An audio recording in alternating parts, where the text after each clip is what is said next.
Bonjour à tous et bienvenue au Cannes Football Club Sydney, votre animateur tout sourire et content pour un deuxième, troisième, quatrième épisode, je change à chaque fois, du Cannes FC. Aujourd'hui au programme réseau universitaire, Raphaël Larocque-Sire, mon partenaire, ton partenaire.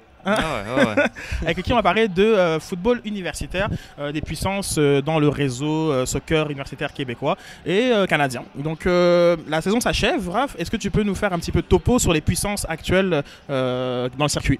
Ouais, on va commencer par côté Québec. Comment ça s'est passé? Ça s'est terminé mi-octobre, fin octobre. Du côté des hommes, premièrement, on a eu une grosse surprise. On est habitué d'avoir une domination de l'Université Laval, des Carabins de l'Université de Montréal. Mais cette année, c'est l'UQAM qui a remporté le championnat québécois.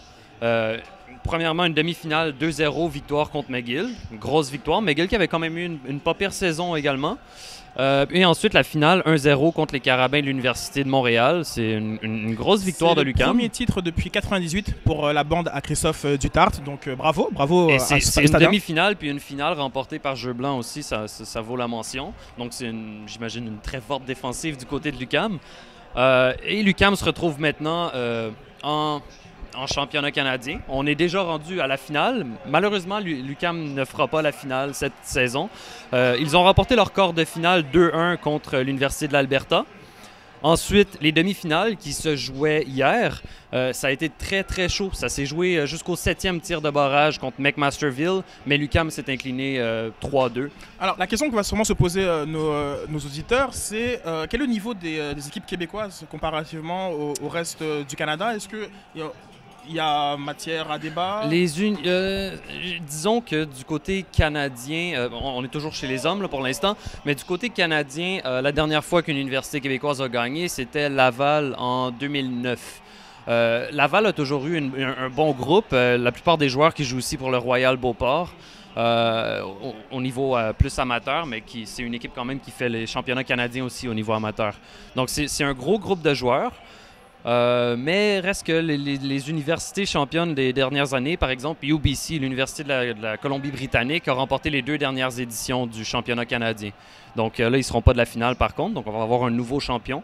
Mais les universités québécoises tirent un peu de l'arrière par rapport au reste du Canada, si on compare avec les 5-6 dernières années.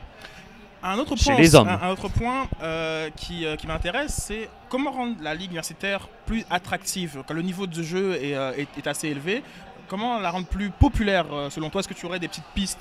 Ouais, le truc, c'est une ligue universitaire. Donc, en partant, on ne parle pas de niveau professionnel. Il y a des joueurs qui jouent chez les semi-pros, il y a des joueurs quand même de bon calibre, mais c'est quand même pas du jeu que vous allez retrouver dans la MLS, par exemple. C'est pas le même calibre de jeu. Ce qu'il faut aller chercher, ce qu'il faut commencer par aller chercher, c'est créer une espèce de culture universitaire, un peu comme qu'il y a aux États-Unis dans leur ligue NCAA. Donc, tu peux créer une espèce un sentiment d'appartenance chez les gens de l'Université de Montréal, par exemple, pour qu'ils remplissent leur stade quand les Carabins jouent. Donc ça, c'est quelque chose à faire, mais c'est quelque chose qui n'est pas encore fait. Donc les stades ne sont pas pleins. Ils ont des beaux stades. Là. Laval, Montréal, McGill, ils ont des gros stades, et les stades ne sont pas pleins quand leurs équipes de soccer jouent. Donc je pense que c'est là qu'il faut commencer. Il faut commencer par créer une culture de foot universitaire, d'encourager son équipe. Moi, je suis un alumni de l'Université de Montréal, donc je veux aller voir les matchs de mon équipe de l'Université de Montréal, tu comprends? Donc, je crois qu'il faut commencer par là.